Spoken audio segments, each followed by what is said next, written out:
We'll also have Florian Ulrich. Remember Florian? You guys cross? Yes. Yeah, Florian. Yeah. I Great always guy. I always enjoy having him on the show. Because not only does he sound intelligent because he has a foreign accent, he is intelligent. No, He he's a has, great guy. Yep. yeah, a doctor and everything. But dude, what the heck happened? I mean, he'll get on, but what's this now? You got a full-time job? You stabbed us in the back, you betrayed us? Yes, I can't get too specific, right? Obviously, Can't get too specific, but yes, I am working full time now to secure very, very good health insurance for the good. family, Yeah. and such that Mrs. DT has more options now. Okay. And oh man, going from 20 hours a week to 40 hours a week is a little difficult. Oh, It's a that's little difficult. you're back in the matrix, man. You're I plugged know. right back in. I know. It sucks. I don't know why anybody does it. I sit here and I go, why do people do this? Why? And the job that I've got. Oh, Hey, Florian. There he is. how's it going? Good. DT's regaling us about what it's like from working part-time and from home back to working a regular 40-hour per week slog. Well, I did when I was working 20 hours per week, I did go into the office, but I got in late and I left early. It was great. Mhm. I'd sit there and I'd be like, man, for that 5-hour mark hit, and it's like, I got to get the fuck out of here. Holy shit. And so now it's, I get the kids on the bus in the morning and then I have to stay late. So when I get back in the evening, there's just no time anymore to do all those things that I like to do, like like work on the house and get shit taken care of. And sure, the hunker bunker and everything. Yeah, this hunker bunker project I've been working on. I painted the floor, and I'm trying to. I converted an old, the tube televisions. They used to have the armoires that you put the big fucking heavy tube television in. Oh, I got my entertainment center, right? Mm-hmm. And so I've converted that to a liquor cabinet and a bar. That's what I'm trying to convert that into. And these projects, they take a lot longer when you don't have any time. Oh God, the past 2 months have been projects. I've been putting out a lot of fires. I won't go into the details, but and you know me, I don't have a real job. And even now you could talk to the GF. It's 9 p.m. It's like, Aaron, you're going to stop working? Like, oh yeah, maybe I should. What I don't get about started working, no? What's that, Florian? That's normally when you get started working, no? I mean, not that late, but What DT, I got to imagine, like, I'll never go back. There's no way, like, once you taste that freedom, once you taste self-employment or working from home, or you don't have to commute, like I don't really need it. What's that like? Because there's no way. I don't care how sad and depressed I get not talking to people. When I think like, oh, I'm reminded like commutes, banking, cubes. I'm like, nah, I'll be by myself. I'll drink myself silly if I have to. See, a certain amount of it's fine. There is something to being productive, and feeling useful and getting shit done. But where I work, they're not the most. There's a lot of bullshitting going on. Let's just put it that way. I've never heard. But let me ask, any more than what would be expected at a regular job? More, definitely. Really? More. Okay. Yeah. Where I used to work was, we had to make sure that we were utilized, I guess. And now where I'm working, it's a little, I don't want to get into too many details. I don't want to blow my cover. No. But, you don't have to. No. But there's definitely a lot of fraternizing. Is that the wrong word? That implies sexually, I think.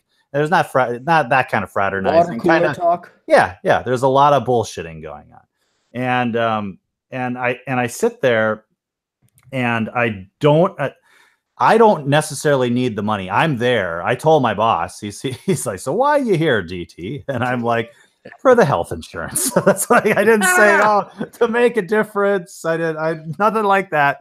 I'm here for the health insurance. Not for the diversity seminars. I did have to go through some diversity training this morning, which was not good. God. And there's a group for everybody except white males, and they're called. Let's see if I can They're Well, don't they're blow your cover now. Hold on. You want to keep this I job know. now. They're called like employee advocacy groups. Let's say that, or an employee advocacy meetups. And there's a different meetup for all the different variations of humanity there are, which is great, except white males. And they're going through the list, and the person doing the training goes, and if you don't fit into any of these groups, you can join them and be an ally.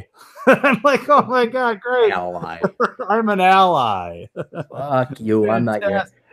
I should. Hey, you know what we should all do? We should start like meetup groups, because I've been going to meetup groups to find like, hey, is there something going on tonight? And usually there's not. I don't know what the meetup groups are like over where you are, Florian, but our meetup groups are ass in the Twin Cities. We got like I talked about the atheist hockey club, and then the women's poetry group. I mean, this is just like put a bullet in my head now. But we'll start the white male meetup group where you have to be white and male, and they'll just piss everybody. It'd be great. It'd be great. And if you're not a white male, you can show up anyway and show your support and be an ally. Be an ally, family, community. How condescending is that, right? I mean, how fucking condescending. I gotta imagine, because you're in the world of STEM, let's say. And everybody, regardless of their gender or the color of skin, these guys have got to be sick and tired of it. I mean, they got to be, especially if you're in a real profession like that. I don't know if you guys ever listen to World Class Bullshitters. They do more comic book geekery, Star Wars movies, that type of thing. And the main host, I think he's half Filipino and half Latino, something. He's not white. And he's pissed off. Like, he is so sick of the de-whiteifying or the demalifying of different comic book characters. He doesn't want a black James Bond. And he's sick of this shit. I can imagine in a professional realm that you work in, they got to be like, God almighty, do we have to go to diversity? I mean, it's like the teacher that makes you, do shit that you just don't want to. Well, apparently, sorry, Florian, did you have any experience with that? Well, no, I just remember the teacher we had a teacher made us do group work. Like it was in the 90s and 80s. Group work, because you're not alone in this world, And then another teacher really had to laugh about it when he heard about that. And he said, yeah, no wonder he does that with you kids. As a social democrat for life, he's bound to do that. Yeah, that was some of the teachers were difficult to discuss with, but yeah, those diversity, inclusivity stuff that had its origin much earlier, right? So in the 80s, that came up like almost frequently, actually. Well, that was this back when you were a kid in Germany? Yeah, that was in 1989, 1990. Yeah, I was in like 7th, 8th grade. Yeah. Yeah, that's about. I remember. That's when it started, right, Cap? Yeah. That's for me. That's when it started. Well, I spent 3 days writing this lengthy, epic, magnus opus piece. You know how many people read it? But none. Nobody. That was I was saying like 100, 200. If that. So, but one of the key things I was talking about was highlighting how today, diversity was a joke. Back when it came in 93, 94, it's like, get out of here. It's just a naked grab for power. You want lower standards. You're going to hide behind this and that. And now it has become so codified.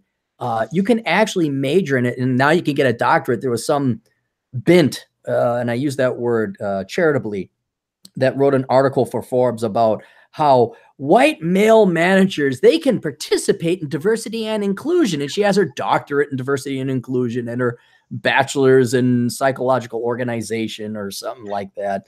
And that it started in 93, but now 20 years later, 25 years later, even these Gen Xers, they bought it whole. And now they're in leader positions of management. Now you actually have, like, I couldn't imagine when I say corporate social responsibility. When I first heard of a company coming up with that department, I'm like, what a waste of shareholder money. What a freaking joke. And I overestimated the intelligence and independent mindedness of these Gen X future leaders because they bought it hook, line, and sinker. And now you got to go to diversity training. Frauds and shysters can actually make money and careers off of being diversity and inclusion specialists.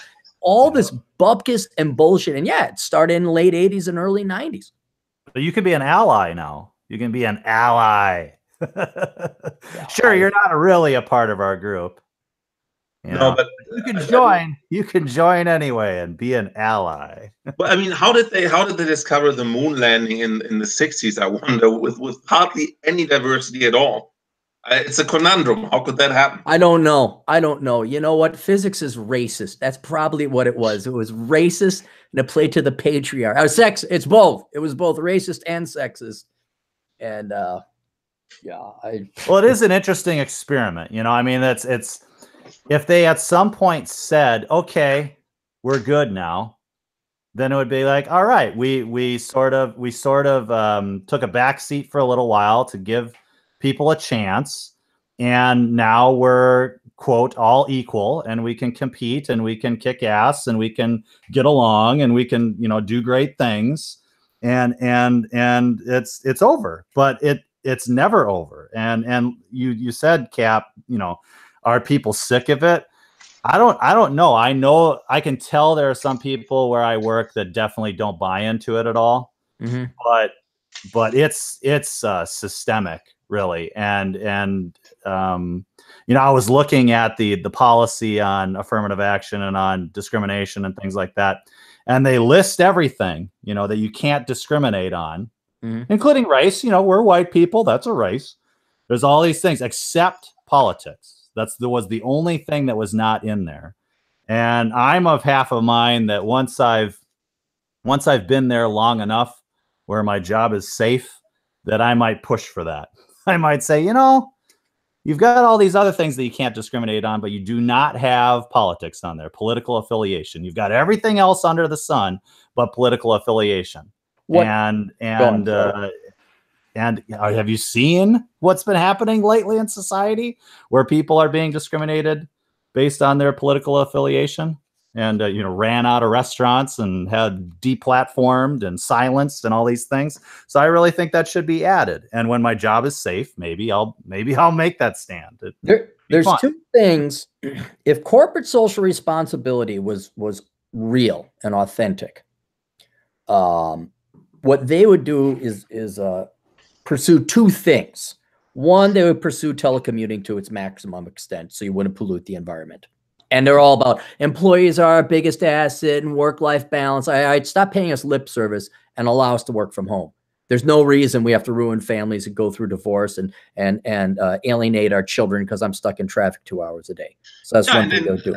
I think that's right. And these social justice warrior and leadership positions, like the woman whose name I mercifully forgot already, who led Yahoo for a while, they respond to everyone has to go back, or everyone has to appear at Yahoo headquarters. I can imagine there's some people who would appreciate actually being at headquarters. Some people may like that, but others don't want that. And I can't imagine there aren't mechanisms in place how you can make like everyone happy. But that would mean you have to leave your dogma, and you have to treat every employee as a real person and directly talk to them. And you can't have that because the left and the social Marxism stuff, they always want to break up the family or individuality. They don't like that. So everything needs to be adherent to one big principle, and that's one of the big problems.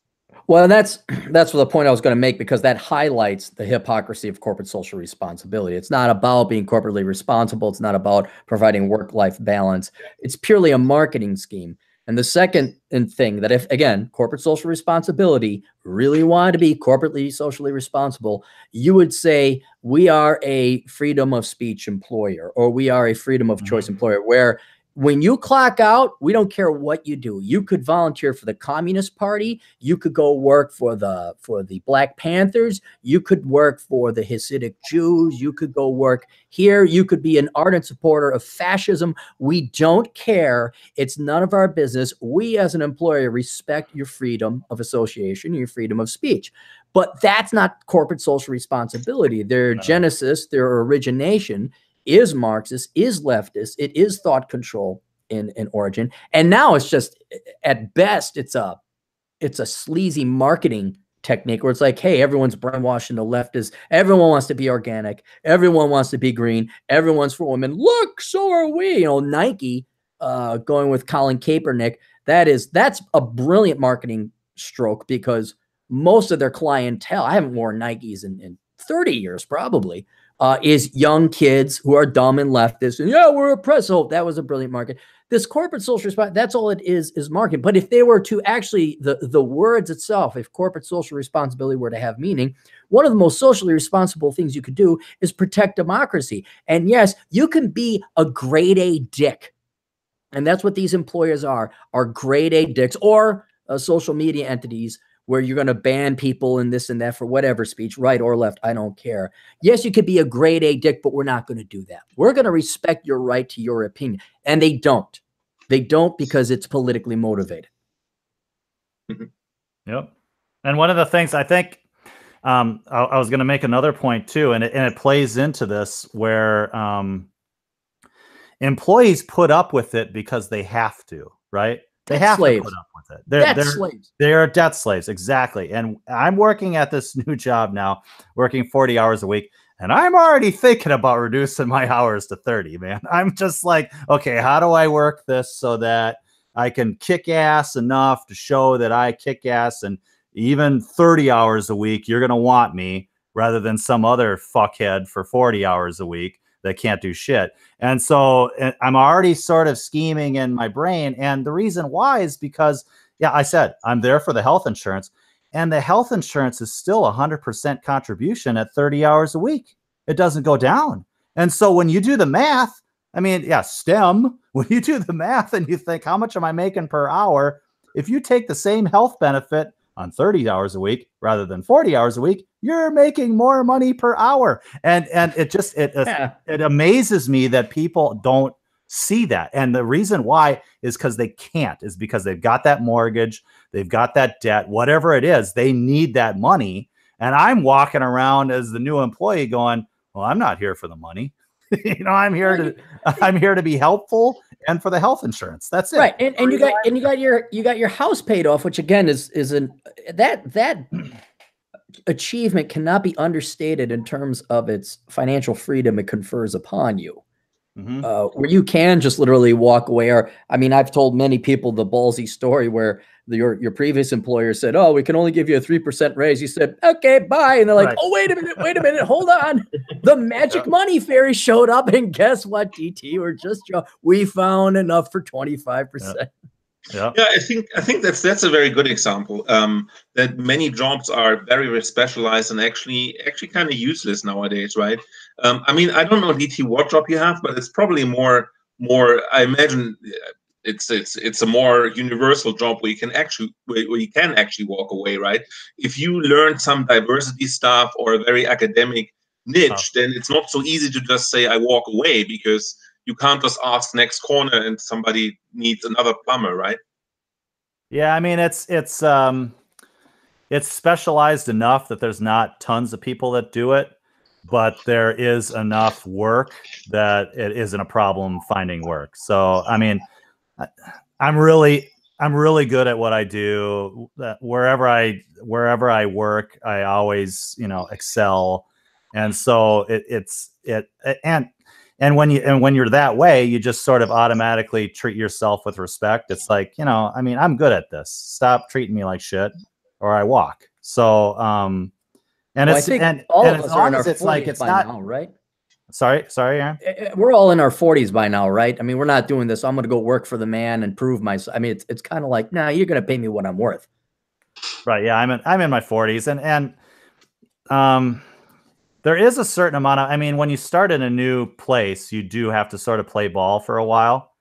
But then once you get a few wins under your belt and you prove yourself, then that's when you need to start. Okay, I'm gonna start, looking out for myself now. I've proved myself.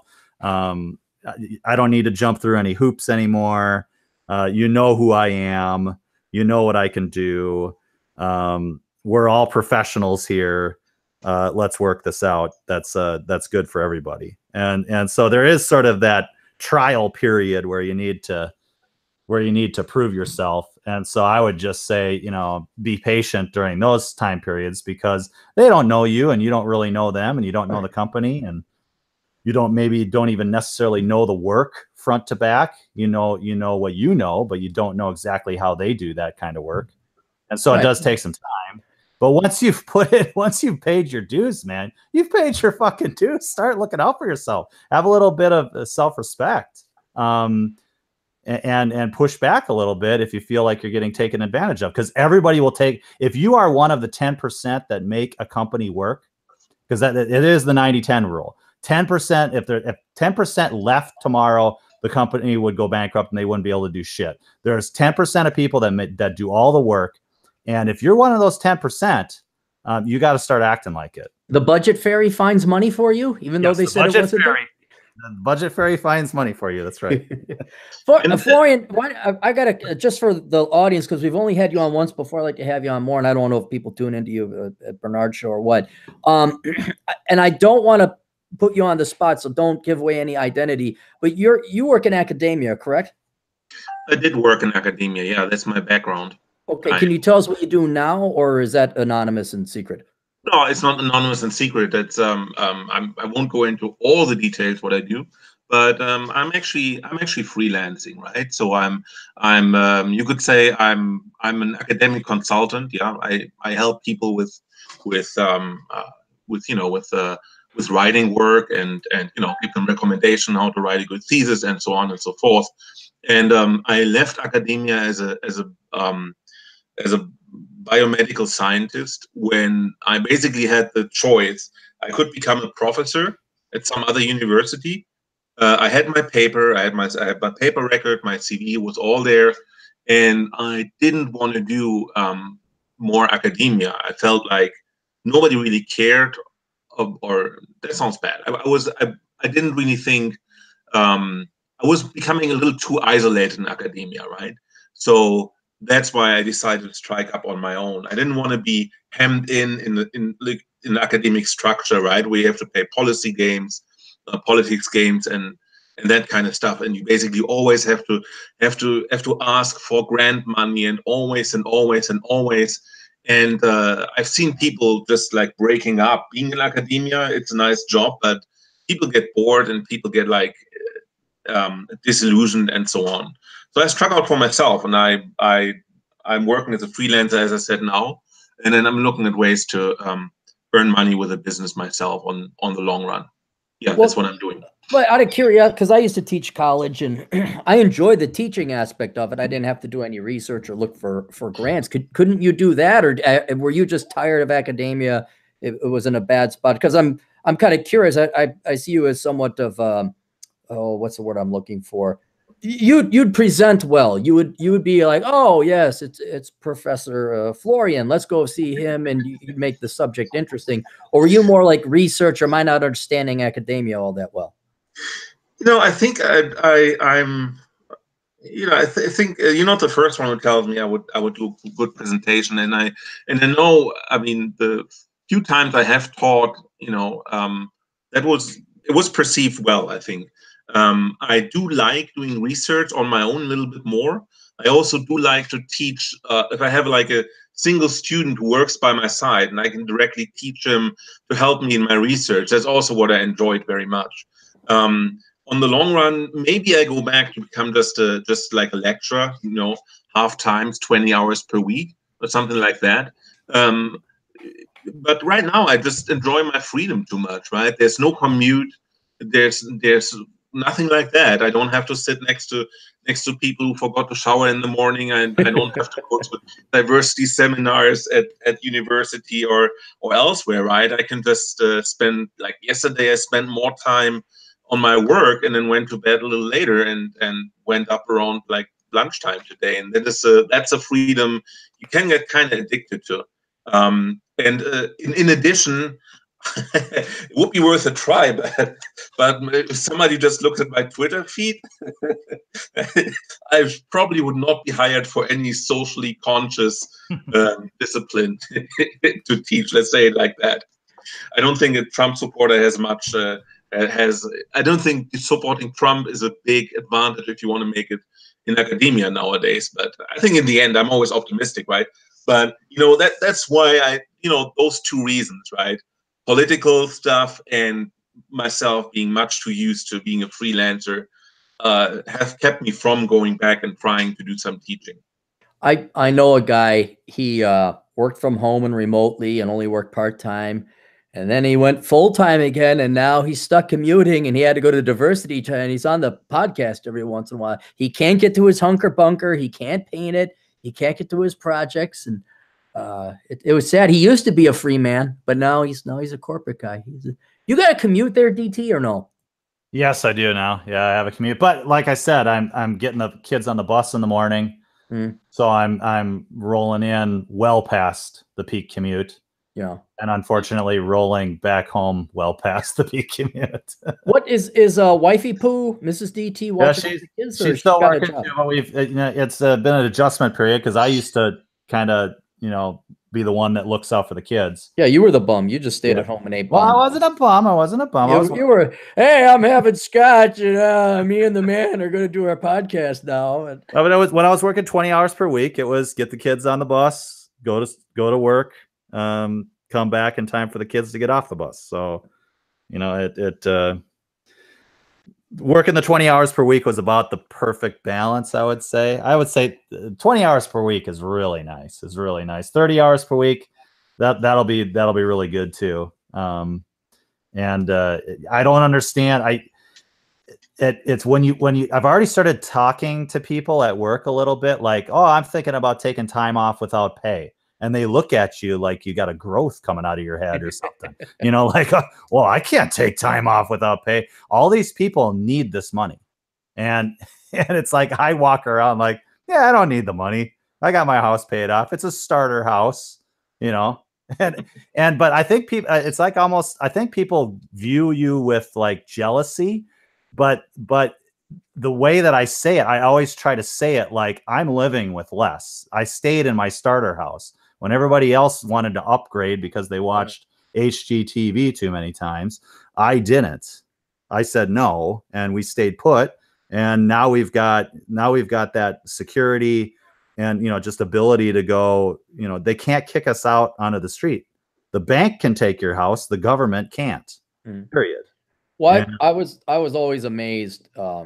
Because you would see the sausage being made, but in banking, you get to see people's personal financial statements, and there's numbers and calculations and formula that you run to say, okay, and the number of people living paycheck to paycheck who lived in houses quite literally twice the size of mine, including the other rental unit, cars. And you're right, they can't. I remember taking a leave of absence because I had to do a book tour, and my current employer at the time was a dick.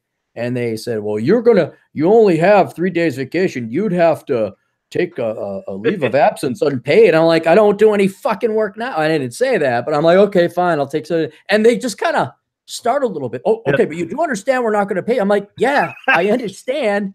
And that's called having a savings account, you dumbass. Try it. You offer savings accounts for fuck's sake. I know none of your clients have any money in there, but I do.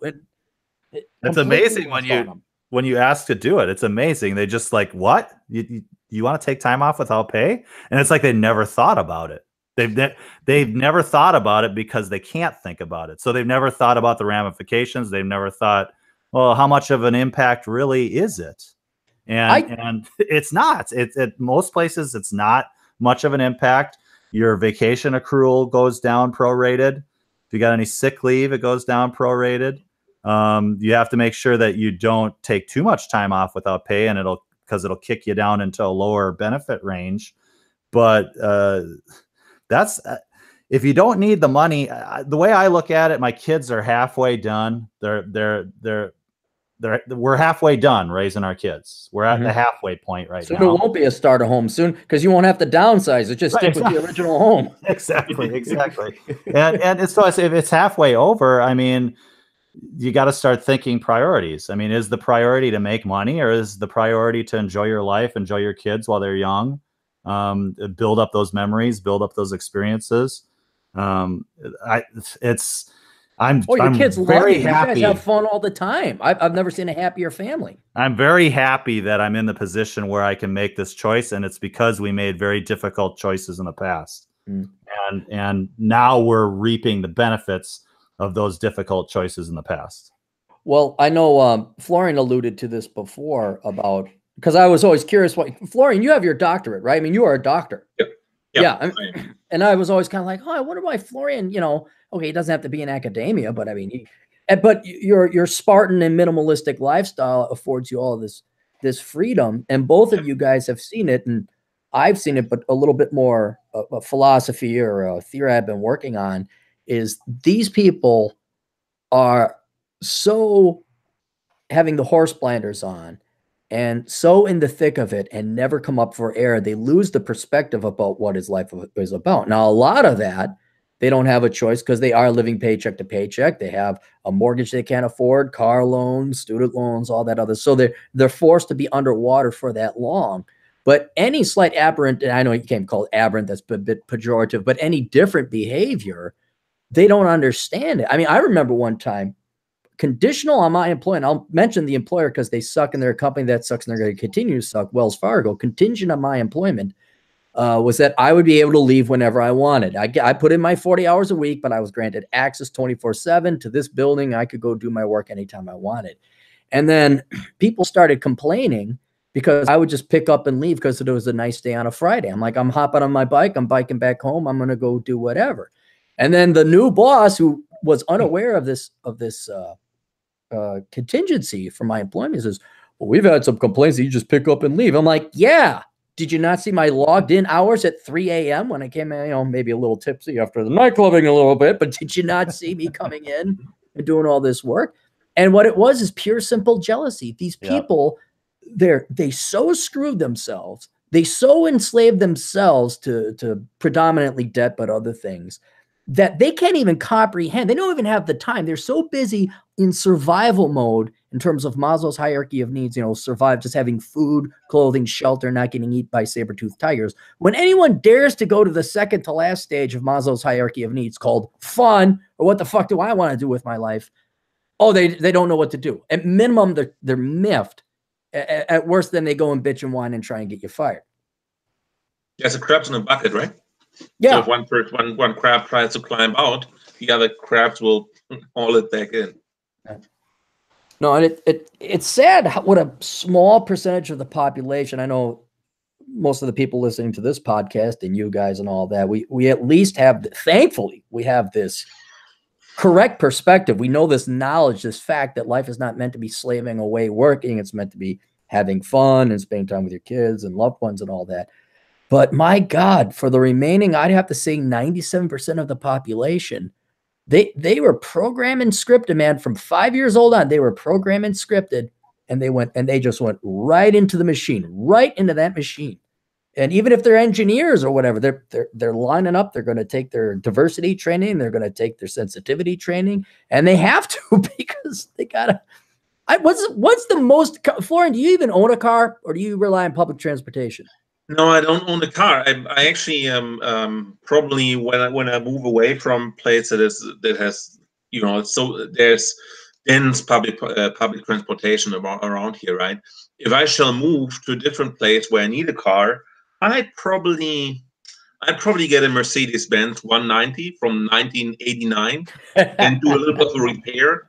What was a great car back then is not all of a sudden a bad car because it's a little older. Right, if you take care of, you know, the older parts and so on and so forth. Diesel engine, is it?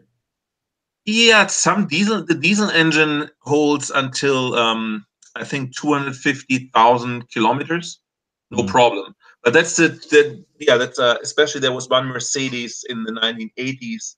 I think it's a 250D for diesel that really holds a long time. And they make stable cars. You can get a bad car if you buy a used Mercedes, or so I read on the internet. But I'm convinced you can also get a good car if you inform yourself a little bit, right? I actually looked. I was very impressed with all these little gimmicks that the new cars have and so on. And I looked it up, and if somebody really dares to buy a new Mercedes for $60,000 over 5 years, he actually pays $100,000 because there's repair.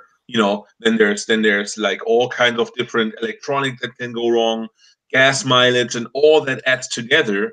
And so when people think, oh, I can have a Mercedes Benz for just $500 a month, they don't realize that it's hugely adds up. One big thing that nobody realizes is how you call it. It's basically the depreciation over time, right? Depreciation, yeah. Yeah, exactly. So, but on the other hand, I realized, man, you can be happy about. I mean, you can be happy by something that is that's like really old, but still well maintained, right? So you don't need to do like what all the lemmings also do and just get the newest crap and just get the biggest house and so on and so forth. You should ask yourself what's really important. Well, for myself, since I'm from Germany, I do need a little reminiscence and memory of Germany in my life, right? That's probably something I can never get rid of. So why not make a conscious choice of what kind of things I want to have, what kind of car I would drive if I need a car, and so on and so forth. And I think that's the key to a happy life. Well, it's also and that's what I was going to ask. I don't think anybody here, DT, what's the most you ever spent on a car? I think we spent like 15 grand. So you and Mrs. DT? Yeah. So I do it on a per person basis. So we're talking 7,500 for you. Yeah, and the car that I use is a pickup truck, and it's got roll up window, or everything's manual, roll up windows. It's got a tape deck, and I think I got that for like $7 grand, $8 grand. So how long ago was that? If it's got a tape deck? Well, I mean, it's a Toyota kind of bare bones pickup Tundra from like 2001. Okay. And, the long bed. I didn't want the extended cab, so I got the long bed so I can get my plywood and stuff. So I can get my sheetrock to work on the bunker. But we've never spent definitely not more than 20. I think at one point we did. We bought kind of a nice pickup truck, and then we ended up having to sell that because we left the country. So that was our one splurge. We made the mistake of splurging once, and I think that taught us a lesson because we got rid of it so quickly after we splurged. So those kinds of lessons are really, those kind of lessons in frugality, you got to really seize on them and learn from them. When you're young and stupid and you decide to buy something expensive for no fucking reason, learn from it if you can get out of it. I remember, now I've never spent more than $6,000 for a car. The most recent car I bought, or no, 2 cars ago, it was a Kia Rio 2008, had no power steering, no air conditioning. I have to qualify this because people say, wait, the air conditioner was broken. It's like, no, you don't understand. In Korea, they didn't put one in before they shipped it over here. It doesn't come with air conditioning and no power windows. And people looked at me like I was crazy. And then meanwhile, they're like, oh, how'd you pay off your house? Well, how'd you do this? It's like, do you not put this together? Do you have a budget? Like Excel spreadsheet? I'll show you. It's 5 seconds. I'll show you how to use it. Do you get people that say, you're so lucky? Luck had nothing to do with it. Oh, God. Nothing from you want to see me to go from 0 to pissed off is when people say, not everybody can be you. Yeah. And no one said that in a long time. But they think that like I was born with the gift of wanting to have cheap shit and eating ramen noodles. And it's like, no, you inferior, lazy, and piece of shit human being. You can be me. You choose not to. Right. So shut the fuck up. And then usually it's in the context, well, you should pay more. And like, no, fuck you. I worked harder and suffered more. You're just a lazy, no good fuck. Don't tell me you can't be me. But it's the total cop out of, well, Aaron's some freakish alien that fell from the sky, like Superman, except not as good looking and with none of the benefits of invincibility and bulletproofness. It's just, but he just has happy things fall out of the sky for him, but I remember the worst. I'll grant it. Okay, you're young, especially boys. Boys want to buy the fancy cars because they think that's going to get you the girls. The worst I ever heard was a girl that got a leased car. And this is the problem with these dumb kids who should have been taught this in high school, not college, high school, where they don't understand what a loan is. They don't understand what debt is. They sign away on the dotted line and then bitch, well, I didn't know I owned it. They don't understand what compound interest is. This girl did not understand what a lease was as it pertained to cars. And you guys, I don't know if you've ever leased a car, but do you know one of the main contingencies or requirements or stipulations in the lease is when you lease a car? Maintenance. Well, there's maintenance, but also what's aside from the price, the monthly price of the lease, what is probably the very close second most important bit of information in that lease? I think it's how many maximum miles you can drive or something. How many? Yeah, how many miles you can drive. So there's this guy's telling me about this girl, and she had this leased car. It was a very nice car. Like, oh, that's really nice. She was driving it all the time. Guess how many miles she overdrove the lease by? Safety Doc's got the answer on the chat. Oh, Safety Doc around? I guess. What is Safety maybe Doc not. say? Maybe he's saying 20,000 miles over release. Nope. 50,000 miles. Holy shit, 50? What does it mean? How much does he pay? Does she pay more now? It's like the lease is he didn't all he was saying is that she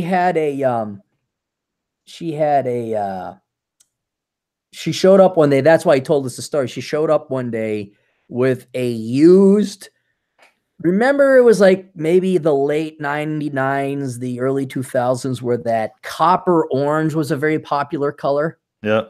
It was that, but it was all rusted out and just this crappy car. He's like, what happened to that car? She's like, oh, well, apparently there's a lease. And apparently, sorry, it says like, you can't drive so many miles. Like, oh my goodness. Like 50,000. What? Oh. Well, how is Doc? I gotta. He's in the chats. He's in the chats. So. There's no super chats yet. Though. No super chats. My gosh, you guys are following the captain. You any money? We're just talking. We're talking about how well off we are, and it's like, okay, I'm not because we're cheap. Florian doesn't have a car. I got something that doesn't have air conditioning. You're talking about how your starter home is going to be your retirement home. I sacrificed and lived in a basement. We earned it. Yeah. I guess we could get some of the basic maintenance out of the way. There are super chats available in the description below. I think is the links to all the other ways you can give us money. Don't all of you donate at once. No, seriously, don't overflood the internet with donations to my accounts. Did you just say us? Give us money? I like to think us. Hey, did I tell you the deal I'm giving Elkins? No, you did not. Do you want to tell me? Am I? Yeah, it's great. It shows what it shows you what an asshole I am. So okay. I want to start doing the Elkins hour. So it's kind of whenever we got time to do it, we'll do it because we're bored. We need a break from doing real work. And so I had him on for the first quote, official Elkins hour. We're talking accounting and taking questions, financial hour. And we got a couple. Yeah, we got a couple super chat donations, and the idea is if you got a question, make a super chat. Chad will answer it. And I said, I'll give Chad a whole 5% cut of the super chat money. He gets a whole a whopping 5%. Because I'm a nice fucking guy. But no, I give him half. He gets half of that. Hey, guess who came through with us begging for money? Who did? Oh, wait, 666. Yes, 666, baby. Mark of the beast. There he is. El Decua? How do you say his last name? Who gives a shit? We don't like him anymore. Okay. He says, I'm studying calculus, but here you go. Say hi to DT. Well, hi. There you go. I'll say hi to myself. Say hi to DT. Hi, DT. Hi. Anyway, also the standard stuff, subscribe, like to the Older Brother podcast, like the video now. If I know it's a pain in the ass, you got to do that. And I think that's about it just for the maintenance. We kind of got all the kinks worked out and all the maintenance stuff. I don't know. I guess sponsor with this is sponsored by Alaska Chaga US. Alaska Chaga.us, spelled CHAGA.us. It's an alternative to coffee. It's like mushroom tea, which sounds weird, but I guess that's popular with the kids nowadays. What mushroom tea? Like teas from like normal mushroom, or That mushroom tea. No, not Funny no. or shrooms. Is Yeah. it shroom tea or mushroom tea? No. It is mushroom tea. I think it's dried out and it has some of the caffeinated properties. And I guess it's pop. People like it. And I'm really horrible with my sponsors. That's why I charge $50 a month, but I'll still advertise them 2 months after the fact because I never get around to sponsoring him as much, or I don't link to him as much. So I kind of like it. And he paid me like 3 months ago. And so I keep plugging them anyway. Plus, it's not like it's I don't know. You kind of want to help out your fellow entrepreneur and like, yeah, go here, go there. Check it out. But no, it's not the fun mushrooms. It's mushroom tea you can drink and then still go to work and tolerate your diversity training. Yes. Oh, we got another super chat. Kevin writes, did you hear Last Man Standing is coming to Fox? Isn't it on 2 days from now, this Friday? It's soon. Yep. Let's get a very soon. I do want to promote that. I never watched that show. I heard good things about it. You're kidding. You never watched it? I like Tim the Toolman Taylor or Tim Allen. I like him. But yeah, I never watched it. No. That was did you ever watch Black Books? No. Father Ted? No. IT Crowd? No. Orion, you watch any of these? I heard about the IT Crowd. I watch them from time to time, but I may have watched some of the other shows because in Germany they dub everything, synchronize everything, they invent other titles. So I may know these shows you're talking about, but by name not. I don't know. But I mean, Tim Allen as Toolman, full time. That I know. I like him a lot. Yeah, this show, I was listing those shows because they're my favorite shows. This show ranks up there in terms of how funny this show was. There was some cringy, wincy moments, like when they did, like, I don't know if it was the actresses that want, well, we want to do shows, we want to do musical stuff. And so I think he capitulated and allowed them to do like 2 or 3 musical skits. And they were horrible, absolutely painful. But otherwise, the writing and the humor and Vanessa Baxter, who plays the mom, is hot. I don't care how old she is, she's hot. That alone is worth tuning into. But it was definitely, go watch it. I think you can get like, I don't know, even if you got to pay the $6 on Amazon Prime or whatever, go watch it. It's good, wholesome, of fun. There's no cursing or swearing, and they finally rag on the Democrats. Right.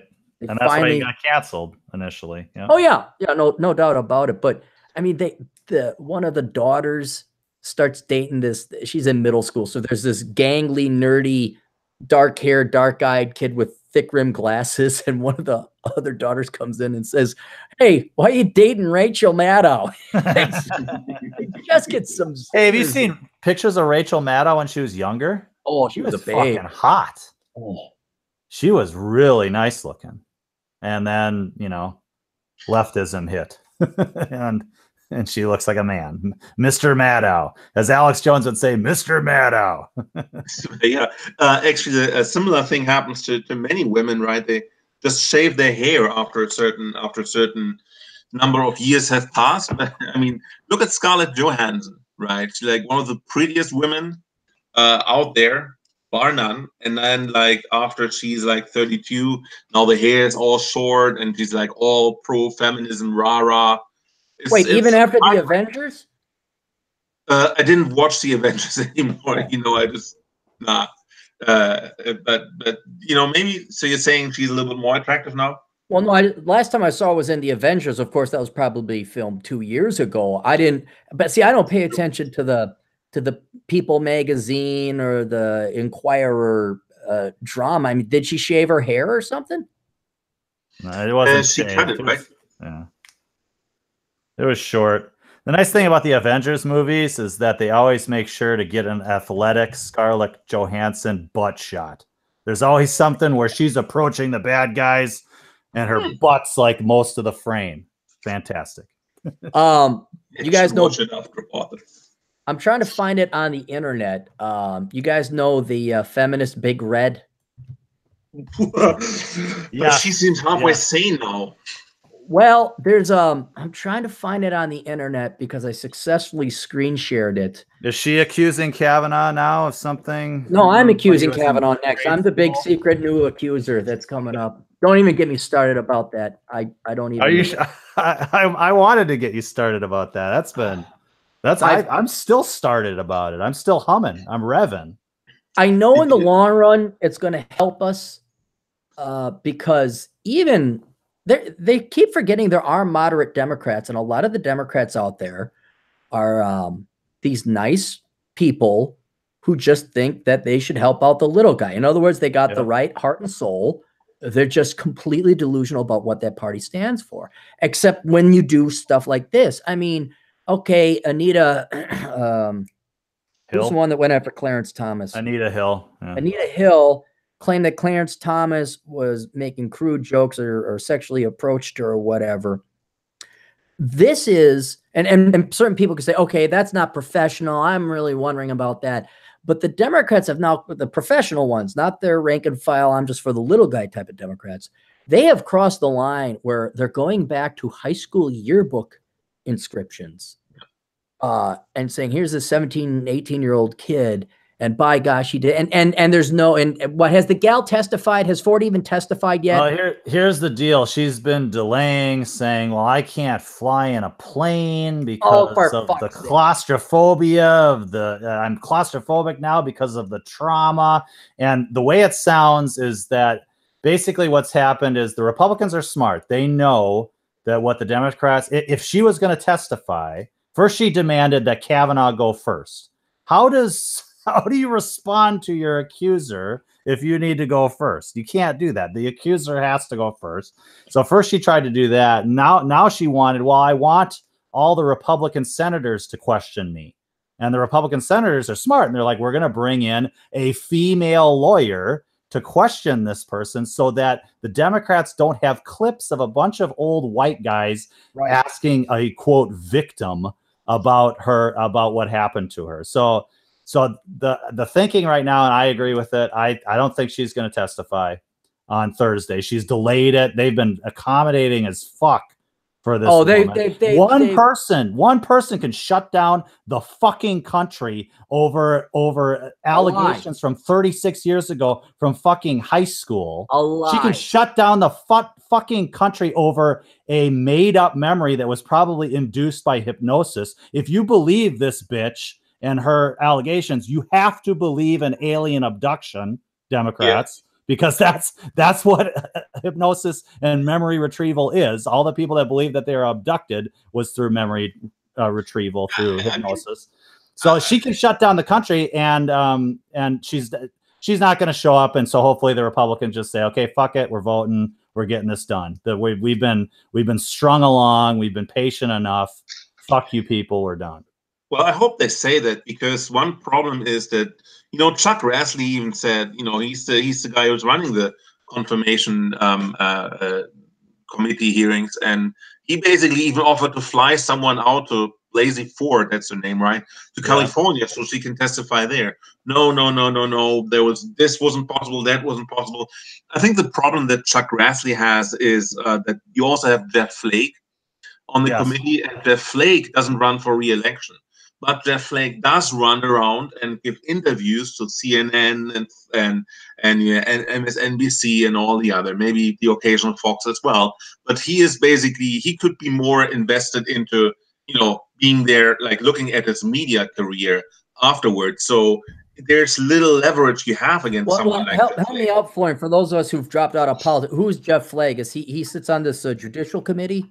Yeah, so the judicial committee is, I think, 11 Republicans and 10 Democrats. And so either one of the Republican senators could basically realize they have more power than they should have and can basically be the kingmaker there. And he is one of the two senators from Arizona, Jeff Flake. And he's retiring after the Senate term, right? So there's nobody you can say, okay, we strip these and those chairman positions from you if you don't toe the line with us, right? So he's a never Trumper. Flake's a never Trumper. Okay, and, so he's a Republican who's borderline traitor. Yeah, and there's no better name for a guy than the way that he asks or the way that he acts.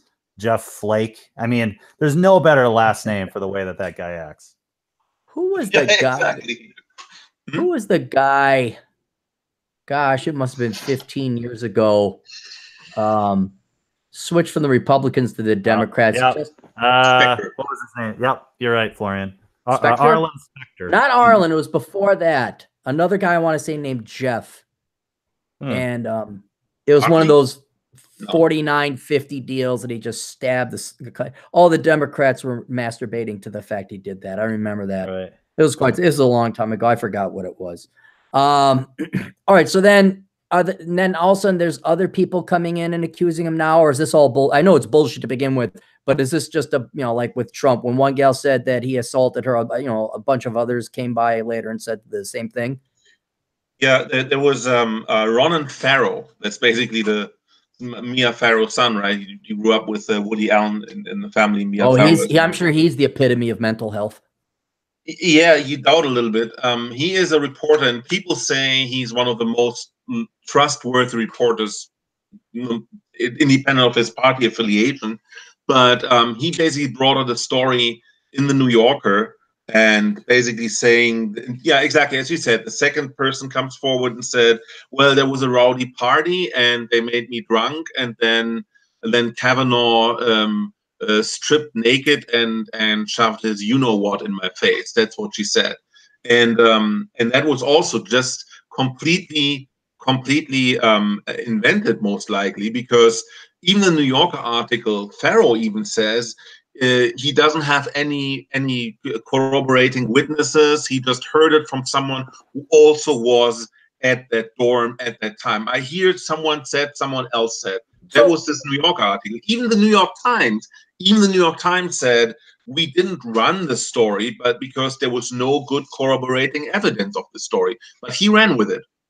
So, but I'm no Joe Souchere when it comes to my knowledge of journalism, but don't you have to have like 3 verifiable facts? You have to do your due diligence. Not anymore. He got his cred. He's the guy that took down Harvey Weinstein. This Ronan Farrow guy. I know he got his cred because he came from rich folks. Right. That's where his cred came from. And he's got connections. But of late, that's the only reason why people pay attention to him, is because he got that right. Okay, he'll be Bob Woodward. He'll take down one person. He'll never do anything again. That exactly. And so he runs this story, and it's got more credibility than it really deserves. And what it really forced, I don't know if you saw, Florian, the interview with Kavanaugh on Fox last night, but Kavanaugh comes out and he says, I was a fucking virgin in high school and most of college. He comes out and has to kind of embarrassingly admit that he's this really good guy, and he's such a good guy that he was a virgin. Yeah, that's the amazing thing, right? Because the Democrats painted the story as, I mean, clearly the Blasey Ford was just delaying, right? So she was delaying that Ronan Farrow could come up with this hit piece. And then Kavanaugh goes on the record, says, hey, I'm actually, as you say, I'm actually this virgin. And they wanted to paint like Kavanaugh as this frat boy. Yeah, these frat boys, they always do these, they always make the women drunk and then take advantage of them. Little Republican frat boy. That was their story, and that storyline collapsed when he gave his interview. So now there's in sales, there's something called overselling, right? Yeah. You never oversell, and the Democrats oversold their hand. They had this Blasey Ford, and then it would have been enough when there's rumors about a second accuser somewhere, right? But then once you're winning, you don't help it along anymore. You just lean back and let things happen. And the Democrats, I mean, fortunately, but unfortunately for them, they had to one-up themselves, and that has probably cost them trustworthiness. And if you have a situation where in the end Kavanaugh will say it didn't happen, and then Blasey Ford, if she ever testifies, says it did happen, then there's like he said, she said. Who do you believe then? If the Blasey Ford side has made itself completely ridiculous, then you will believe Kavanaugh in that case, right? So it was a very strategic misplay by the Democrats. I'm happy that they did it, but you know that's what happened, I think.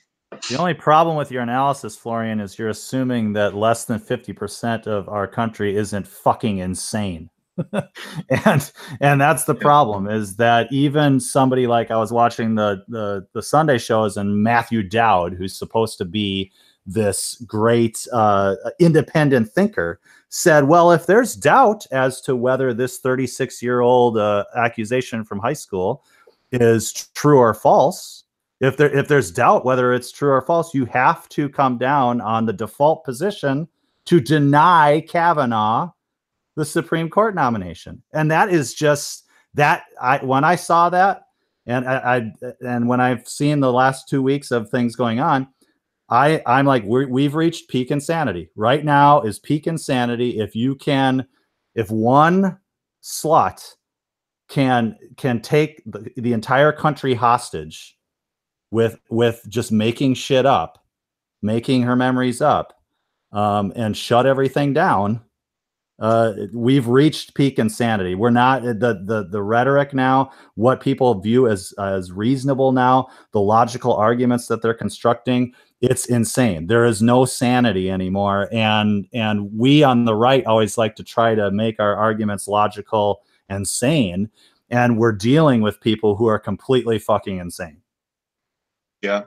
Yeah, that's a good point. And I just want to add to that. And one thing that, I was surprised, if you look at some of the leftist Twitter feeds, they're really out for blood. They will actually say, it's not enough if we take back the House and Senate. We need to really, really take revenge for anything that happened in the last 2 years. And you can't reason with people like that. More and more important it is that I hope that Republicans see that and decide to go out in the midterms and vote.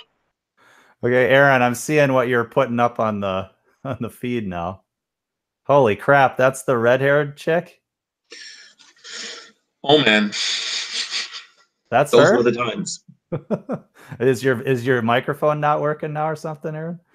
Because are you just letting us react to whatever Big Red being completely fucking hot before she became Big Red? Aaron, I think. Sorry, hang on. Sorry, are you guys there? Yeah, we're here. Sorry, no, this is troubles of a live stream. I had it muted because I wanted you guys to talk because you have a good coverage. But then I started looking around, and the problem is if I put it up, it'll like show the screen, showing the screen, showing the screen, unless I actually go to that image. Did everybody see that picture of that gal? Oh yeah. Yeah, that was Big Red. And that's just you want to talk about insanity. What's the old Big Red commercials? No, the little jingle, the jingle for no, I know that's her nickname, but wasn't there the Big Red gum too? Wasn't there was Double Mint where all the hot twins? Oh yeah, the hot twins. Oh yeah. Wasn't there some kind of Big Red song that was all hot too? I should play that along with that image.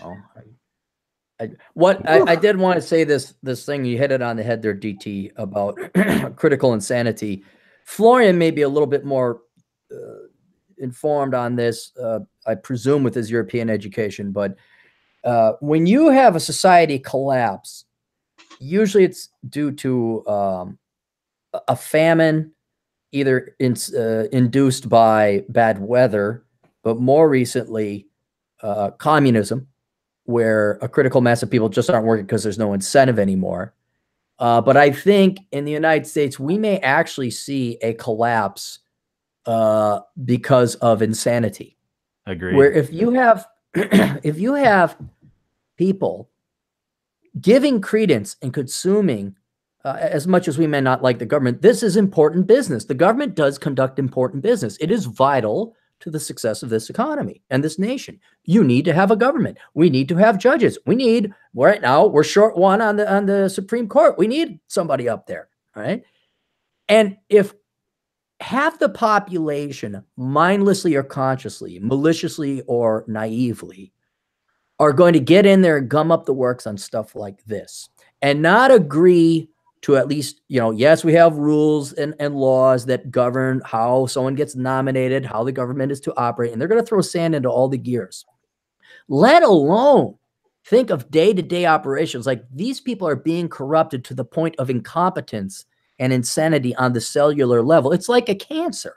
Right. I mean, perfect example, it's somewhat related, albeit tangentially. We went, DT, you ever been to the Spy House coffee stores in the Twin Cities? No. All right, there's 3 of them. The one in Uptown's pretty cool. Uptown, I don't go downtown. Right. Well, uptown. I love running around Lake of the Isles and Lake Calhoun, Lake Garrett. I love running it, so I'm willing to drive down there. Plus, I have the time. So, anyway, this is one of the few coffee houses I'll go to because the people don't look like they're, you know, rejects that should have been aborted long ago. They don't look like they're missing chromosomes. I mean, like, okay, there's not too many soy boys. Well, then I went to the one over in Northeast on Broadway. Florian, not that you know where these places, just another place. And there, the soy was real. There, I'm looking around. I turn to the GF and I'm like, there's not one guy here. And DT, how big of a guy am I? You're not the biggest guy I've ever seen. No. Right, right. I am not kidding. I could take every single guy in that place, and that's not bragging, because it wasn't that much of competition. I mean, it was weak, pathetic men, ugly women. Sure enough, I ordered my double espresso, and there's 2 signs bragging, not advertising, not notifying. They're bragging that they've done away with straws for the environment. If you'd like a straw, they have paper straws. And I was just like, this is insane. This is insane. And if you look at the percentage of the population in that coffee house, they all believed it. All these worthless, I think most of them were probably college kids or 20-somethings thinking they're going to write the next playwright for the Matrix 4 or whatever, what other crap they're working on their apples with. These are delusional kids. They are not functional. They are not self-supporting. Guarantee you nearly everyone in the Spy House coffee store was somehow parasitic, relying on parental money, not paying back the student loans, letting it accrue interest, living off of government money and grants, probably directly receiving some kind of government handout or some kind of stipend from the folks. These are not healthy cells of the human population. And if you get enough of them and they're going to start to attack, like it's one thing if you're just this cell, I don't know, Florian, you would know this, you're in biology. Is there a difference between a cancerous cell that doesn't attack other cells? It's just not a healthy cell, but it's not attacking and co-opting other cells? Is like malignant, or what's the word? Benign, right? You have benign tumors that they can become malignant, right? But there's something like a cell that grows too much, but just not threateningly much.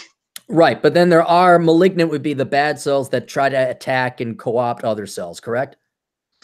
Yeah, something like that. Close, yeah. Yeah, yeah. And so these people were just benign, but completely worthless. But there's others like this Ford gal, like, oh, who's the old hag that needs to die? Who brought her in? Feinstein, right? Yeah.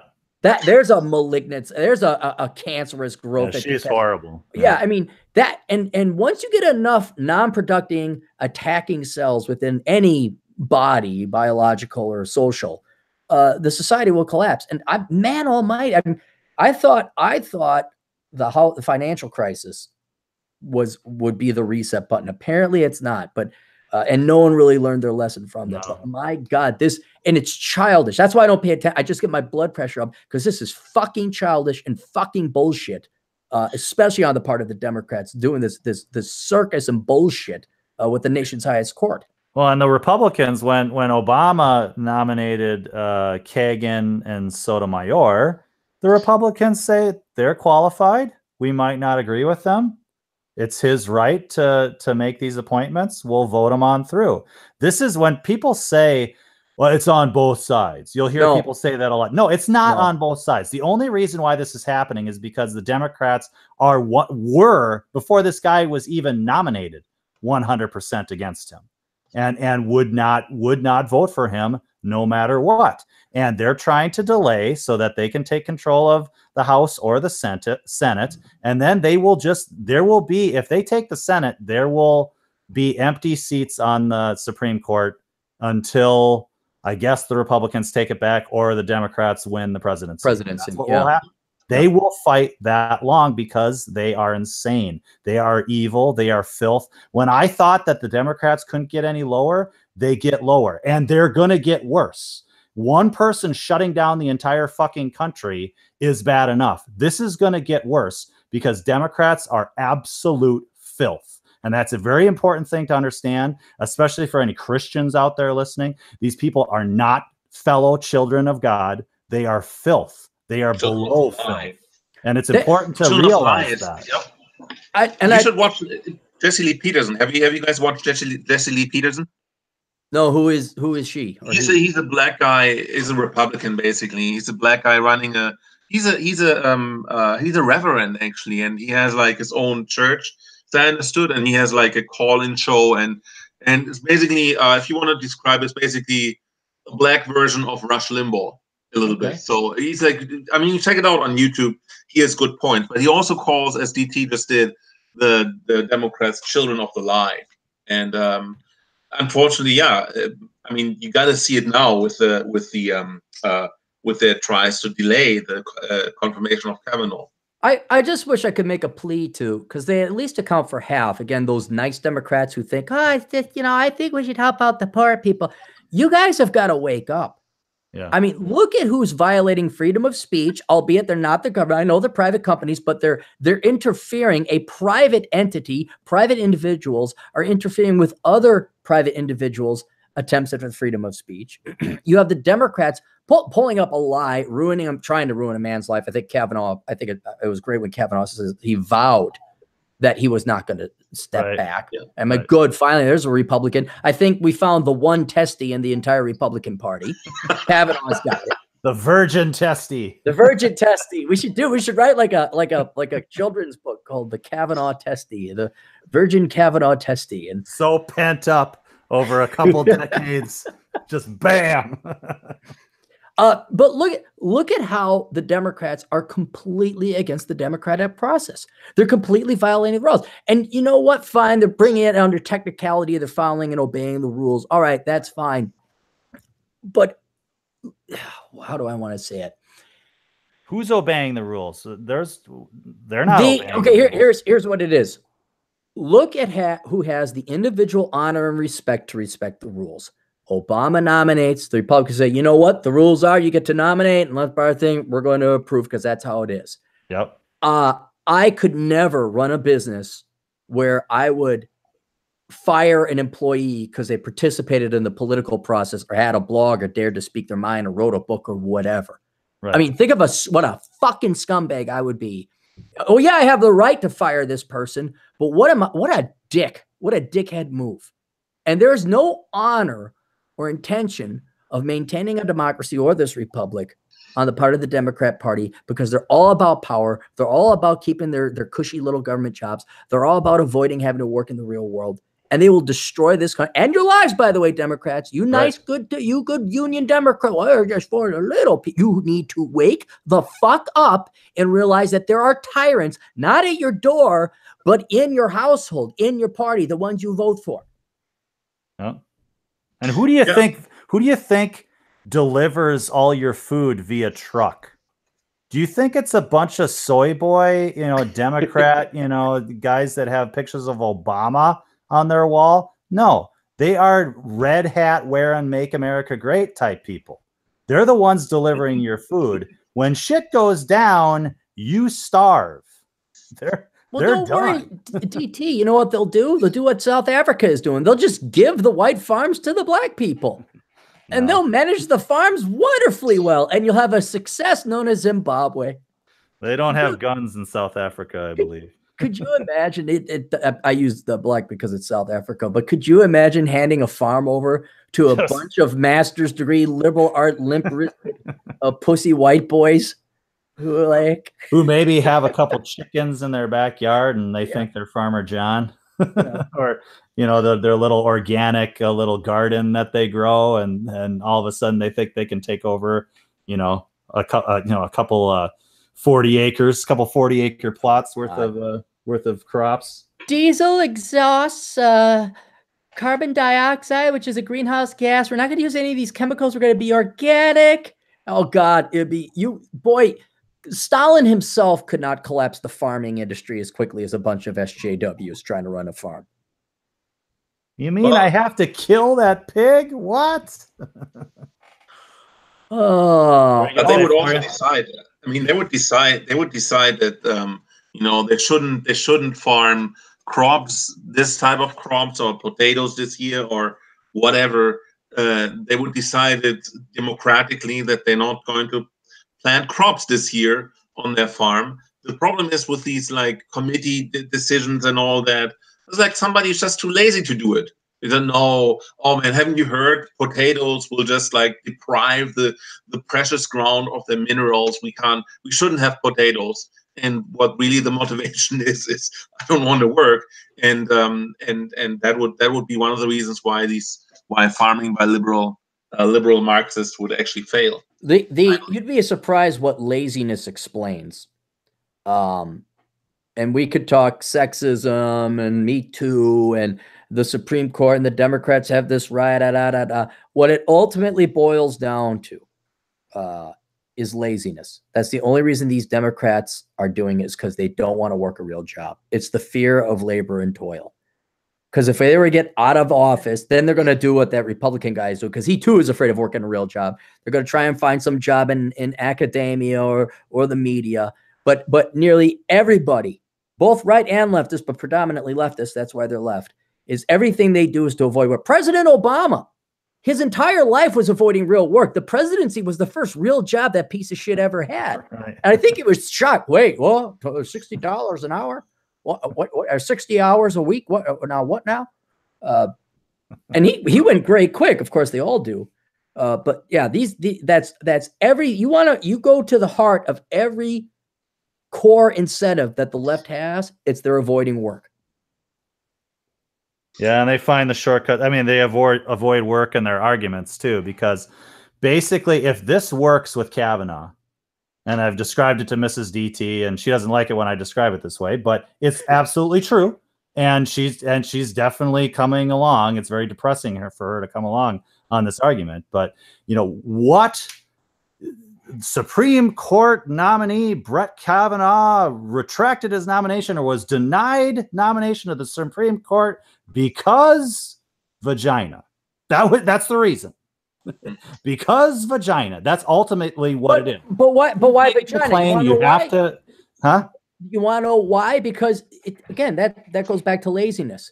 Look at all the women and the Democrats that placate to these women. You're oppressed. You need assistance. You need help. You need preferential treatment. It's like, oh, I'm going to hide behind my vagina. It's not because vagina. It's because I'm lazy. Right. I'm going to claim it's vagina. Yeah, it's a short circuit. It's short circuiting a logical argument. It's basically it's like religion. It's just that is the golden uterus. Whatever, you kneel before Zod, you kneel before the V, and you have to submit. And that's a very lazy, very short-circuiting argument.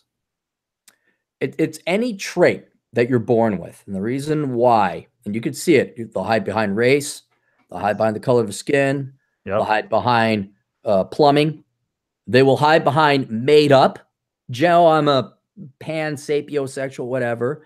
Now I think increasingly, because if you're a straight white male and you're not going to act gay, what do? Oh, I have the ADHD, the Asperger's, the hoods. I'm mentally disabled. People are scrambling for some kind of trait that they either were obviously born with, something obvious like, say, skin color or plumbing, or something that cannot be proved, but you can claim as a genetic thing or psycho. Oh, I have this disorder, I have that disorder, so that they could claim victim status and not have to work. Period. End of discussion. That's been the main game, I'd say, going back to the late 80s, with the diversity of all aspects of life, saying that I have value because of this trait, or I am a victim because of this trait that I didn't control. I was born with it. And, oh, by the way, I'm oppressed. Give me free things. Give me lower standards. Give me preferential treatment. Again, lazy, just pure lazy. That's all it is. But there's something very special about sex. I mean, it is the top of the heap. It's unassailable. It's what gets all the attention. It's what titillates. I mean, every single scandal here. I mean, we had under Obama, we had the fucking IRS going after conservative organizations. The power of the government weaponized under Obama and Lois Lerner to go after conservatives to basically thwart the 2012 election, right? Mhm. That's what we had. And now we're spending all of our time on one woman making a claim about sex from 36 years ago. But you know why? Because men will bow down before it. That's the Right. number one thing they want. Conservative, Democrat, doesn't matter. Right. And they got all these boys. And I'm going to tell this to the boys all out there listening. Agreeing politically with a woman, conservative or Democrat, liberal or feminist, but typically feminist and liberal because that's how they've been indoctrinated. Agreeing with a liberal girl or a feminist girl does not get you laid. Right. I'm going to repeat that again in case you didn't get it, soy boys. Agreeing with a liberal or feminist woman about her politics or feminism will not get you laid. And you soy boys keep thinking, you go on your white knight and you go, oh my God, the sanctity of a woman. Oh my again, third time, boys. Agreeing with a woman's leftist, Democrat, or feminist politics will not get you laid. And you want to know why they so desperately want to believe that agreeing with their politics will get them laid, DT and Florian? Do you know why? Because it's lazy. Because it's lazy. Because they don't want to go to the gym. Yep. The past 5 minutes has laid down more knowledge and wisdom on you young boys than anything you'll ever get from your fathers. Okay. You just save this one and save the minute mark and put it down because that is it. That is how simple. This is not a complicated machine.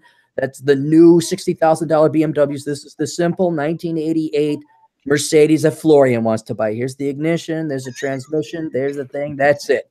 It starts and it goes. It's no more complicated than that.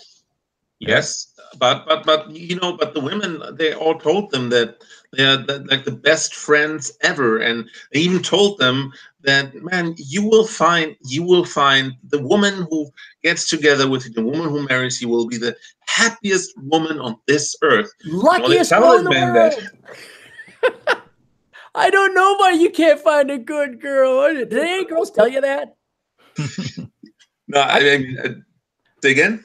Did any of you girls tell you that? Like, I got that a couple of times. You know, a girl who finds you is going to be really lucky. And you look back at the past, and like, you lying cunt. Yeah, exactly. You lying bitch. Yeah.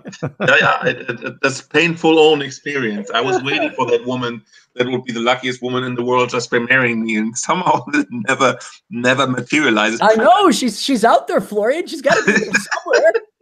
But you know what? I mean, what is kind of boggling to me is that in high school you see the guy that play the guys that play football. You may think maybe they're douchebag or not, but you really, I mean, I don't understand why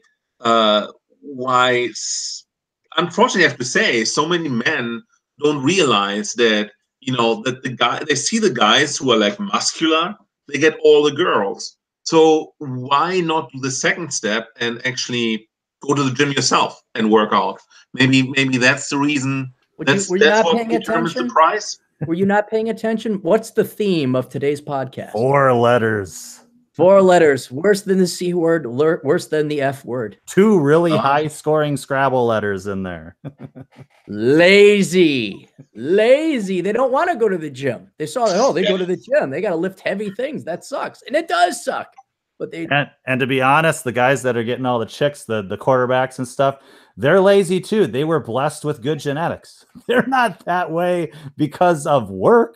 No way. They're too young. Maybe later on, guys, that put in the work start to look really good. But when you're in high school, that's all genetics there. You think? I don't really. I think so. Yeah. I mean, athletes, there is. I mean, you can just tell when somebody is an athlete that they're just gifted. They've got good genetics. That's the way they move. You can't train your body to do that. You know who I envy? And he's probably listening, and many of you know him. You know Marcus Brown over on Facebook?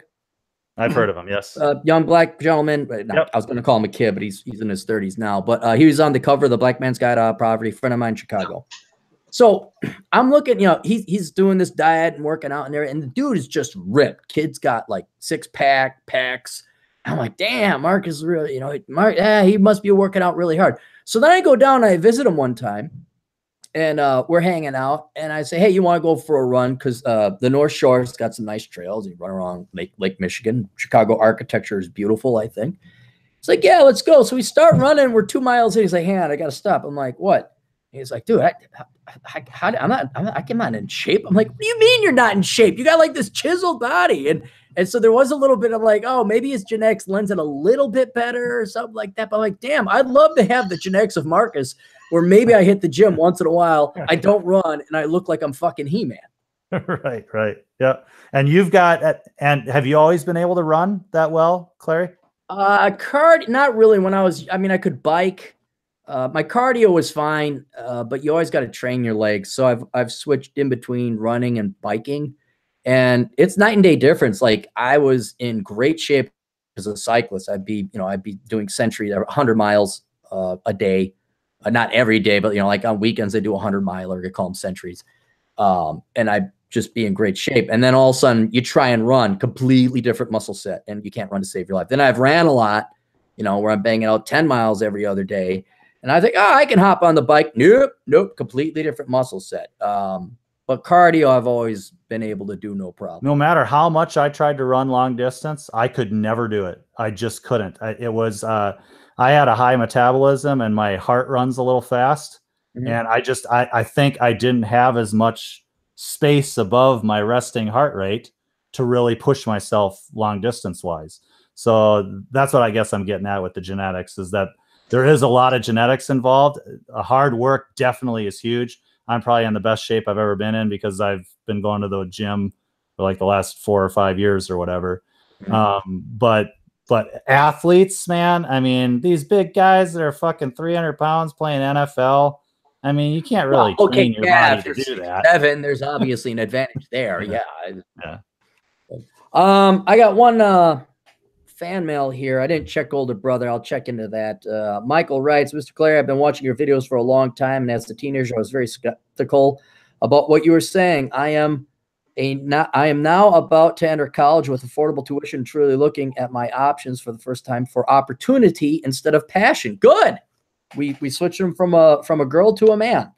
I had wanted to go into music for a long time and realized how stupid of a choice that would have been. I have exceptional grades in all my studies and also participate in clubs and work outside school and do good in all of those. I use my mind and my diligence to succeed. However, I did not do this alone, and without the help of you and others around me, I would have not realized my potential to make so much more of myself. So I want to say thank you for giving me the hard truth about the reality of life. That is from Michael. Thank you, Michael. That will go into the book, the box of mementos. There's 2 other super chats here if you want me to read those. Yeah, why don't you go ahead, read them? I'm going to log into the older brother email. Okay, Fernando Covet says, I do 60 push-ups. It's not just the genes. Agreed. Right, but what is the way? Like I can do 60 push-ups, he said he's 48 years old. So it has a lot. My high school weight training coach was great. He just fantastic. And he would describe everybody's built different. Your arms can be longer or shorter. You can weigh more. You can have your tendons hooked up at different spots on your skeleton, and that all affects strength. And so he really preached, you want to it's like golf. You want to compete with yourself. You don't want to compete with the completely different machine person that's next to you that's built completely differently. That's why I don't run or try to work out against Florian. You do not want to fuck with Florian, man. He'll just kick your ass. And then the other let's see, it was a question from, I'm gonna go back here. Sorry, it took a while. Kevin McComber. He says, trades or office work? Any advice? Trades. If I were to do it all over again, I would have done trades. I'd say trades too. And I would have go ahead, Florian. Sorry. No, I was saying that anything that you think is not replaceable, right? So if there's a machine, I don't even know if truck driver is a good choice right now. Probably I see not. like more and more automated trucks like without any driver like on the street. So but I would agree with you guys that trades is more important than than office work. And here's one thing: the specific trades I would have gone into because it would have had the largest financial impact. A couple things. One, I would have started at like 13 or 14. Like if you were lucky enough to have your dad teach you, I would have gone into carpentry, plumbing, and electricity. And the reason why is then you could build your own freaking house. Yep. I'm being no serious. So you make your money, then you could build your own house. You can fix your own house. Yep. You know, that's a huge thing right there. You save literally hundreds of thousands of dollars over the course of your life if you could build your own house and repair your own house.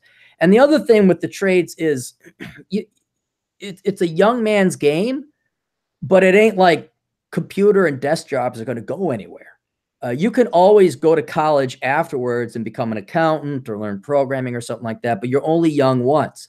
So if it was me, I would have come out way further ahead, being a good carpenter or a plumber or electrician or a jack of all trades, a master carpenter, would have built my own house, probably would have had somebody pour the concrete, but you could do your framing, your insulation, all that other stuff. Had I learned that at the age of 16 to 18, I would have made way more money and lived way more cheaply. And then, yeah, okay, you torque your back and you break something, you can't work anymore. Okay, then there's always college, and then you could go become an accountant. Or you start the trades, set yourself up to start your own business really well too. I mean, there's all these independent plumbers, and they get a little more work, and then they hire people. And so as when you're young, you build your client base as a plumber, and start your own business, and then hire the next young group of people coming up.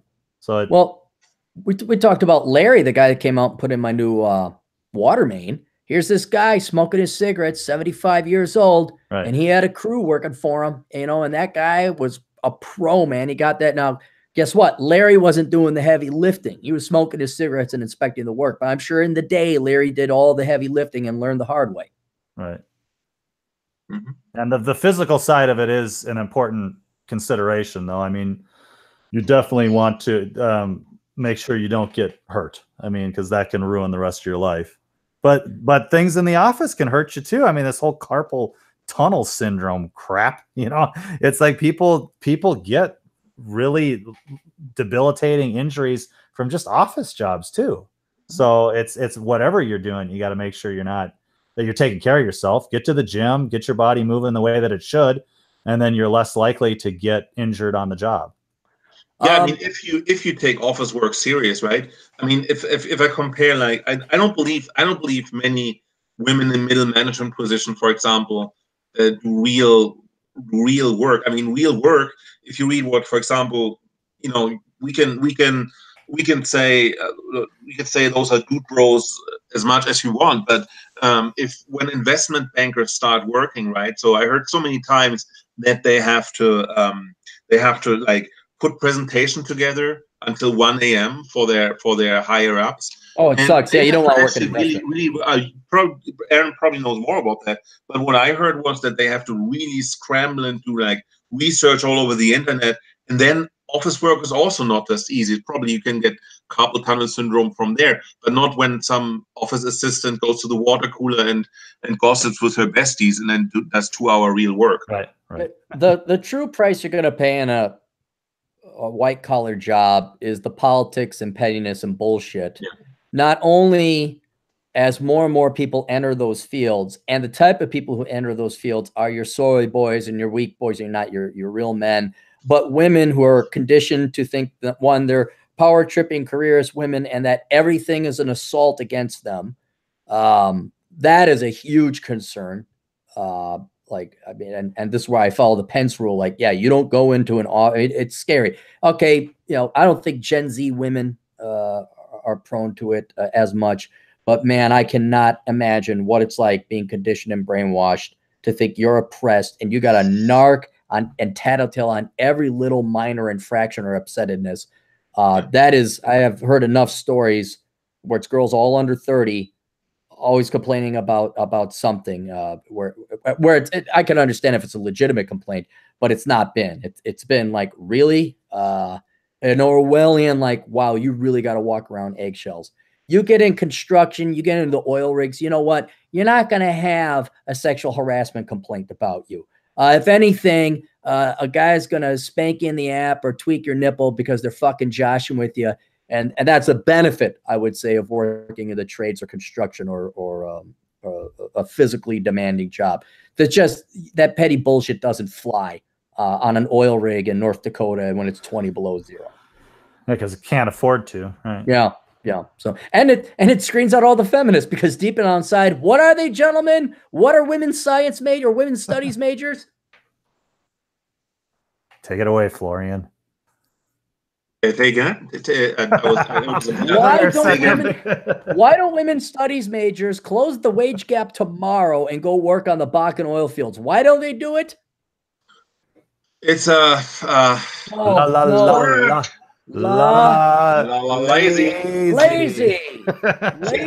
Got it. I know you're a doctor. You overthink things. Sometimes the solution. Occam's razor. We have an email for you here, DT. Oh, okay. This is from the older brother email. You can email older brothers at olderbrother@yahoo.com. And we'll be wrapping it up here. So if you guys want your questions answered, go ahead and do super chats. Otherwise, we'll be closing it up here pretty soon. Hello, this is from Daniel. Daniel writes, hello, older brothers. I was going to post this to happynihilist.net, but I don't want to make an account to send DT a comment, so it's below. DT, I'm a computer tech, and I found the following solution to 100% disk usage from tomshardware.com, a really good website when I need help. Okay, found a solution from another website. It's simple. From Windows menu, go to settings, then go to system, and then go to notifications and actions. Turn off show me tips about Windows. That's it. It takes maybe a minute or two to lower the disk usage, and I would recommend ending any process in Task Manager that's making the disk usage go up in the meantime. But were you saying that Windows 10 will just start it up again? Yeah, I've tried lots of things. I probably tried that one. There's a Windows search that you can turn off too. There's all kinds of recommendations to fix this systemic problem of disk usage. That's basically just Windows 10. It's just the way that it operates. And have you tried this? I mean, I'm no IT expert, but I did take, a computer programming. Yeah, I did. I did. Have you tried replacing it with Windows 7? No, but somebody said that I thought, who told me this? I told you that. Yeah, they're going to start getting rid of Windows 7 and charging more and more and more to support it, right? Oh, great! Now I got to go to Windows 10. Maybe we'll go. That's what I heard. Somebody they're gonna phase out Windows 7, and they're gonna still support it, and it's gonna be cheap right now, and it's gonna get more and more and more expensive. Dude, I still have my old laptop that still runs Windows XP somewhere in my cupboard. I'm not going to throw that away because XP really went well. No, I actually Windows 10 is crapola. I can tell anyone who thinks about Windows 10 is horrible. I had to buy a new laptop because my old computer went off. And as much as I appreciate nowadays, you get a fully functioning Windows laptop for $350 new, but fully Windows 10. Yeah, fully functional. Windows 10 puts you into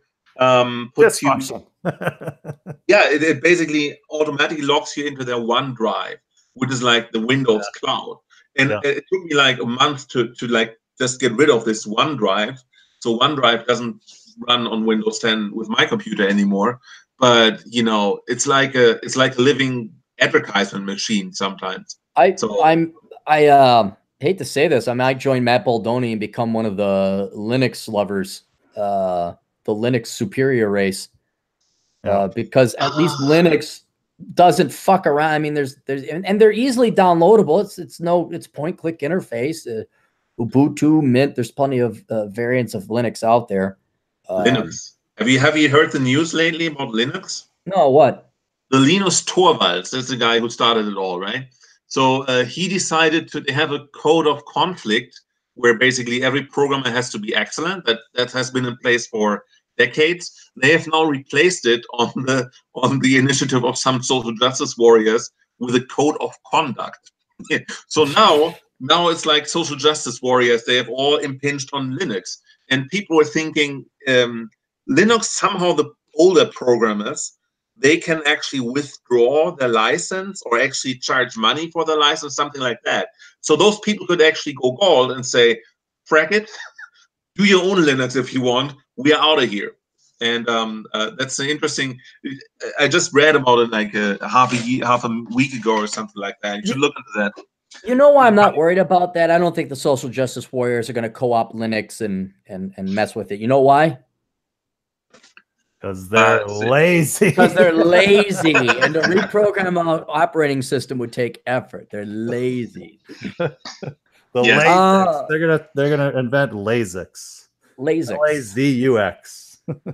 I did that on mine. It went from 100% to 10%. And here's the other solutions there if that one doesn't work for you. Part of the problem with Windows 10 is, like you said, it's always running secret stuff in the background, and notifications eat up your processor and network bandwidth, and this stops all that. This is a quote from that website. He continues on, Dan does. Yeah, Thanks Tom's Hardware is good. Tom's Hardware is a good source. Yeah. Thanks for having a great forum where people can discuss ideas. Unfortunately, I just started the August podcast, so I'm way behind. Professional name, Dan the Man, non-deplume, Whiskey 1 Zulu. I've corresponded with DT at blackbrigade.org previously. All right, thanks. Okay. Oh, hey, yes, I'm going to Seattle around middle of November if John Steele or TJ Martinell want to grab a beer. I think TJ's up for it. John is very mysterious and clandestine.